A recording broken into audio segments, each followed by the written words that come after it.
Rendons-nous à présent à l'Assemblée nationale, non satisfait des réponses fournies par le ministre des Mines, Kizito Pakabomba, lors de sa question orale avec débat sur l'exploitation illicite de minerais par les ressortissants chinois à Mwenga, Chabunda et Fizi, trois territoires du Sud Kivu. Lutala Mutiki Trésor, élu de Mwenga, a déposé une interpellation contre ses membres du gouvernement.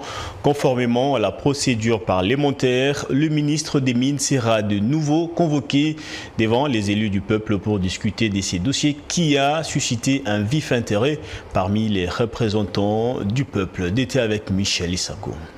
L'exploitation minière dans le Sud Kivu, en particulier dans les territoires susmentionnés, devait être une source importante de revenus pour le pays, mais malheureusement, elle présente également des défis considérables, notamment en matière de régulation, de sécurité et de respect des normes environnementales et sociales. En dépit des éléments des réponses avancés par le ministre Kizito face à la représentation nationale sur l'exploitation illicite de minerais dans le Sud Kivu, notamment à Mwenga, Chabunda et Fizi, où plusieurs sujets chinois possèdent des carrés miniers et ne respectent pas certaines dispositions du code minier en vigueur. L'auteur de la question orale avec débat, l'élu de Mwenga, Trésor Mutiki, avait pris sa responsabilité devant la plénière en ces termes.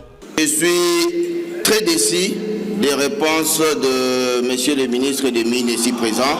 Compte tenu de la gravité des faits contenus dans les syllabus qu'il nous a remis, je juge bon de garder silence et de dire que je ne suis pas satisfait de ces réponses. Merci, Président. Et sans attendre, cet élu du peuple a utilisé l'autre mécanisme du contrôle parlementaire conformément à la Constitution et au règlement intérieur. En définitive, Trésor Mutiki a déposé une interpellation contre le ministre des Mines, Kizito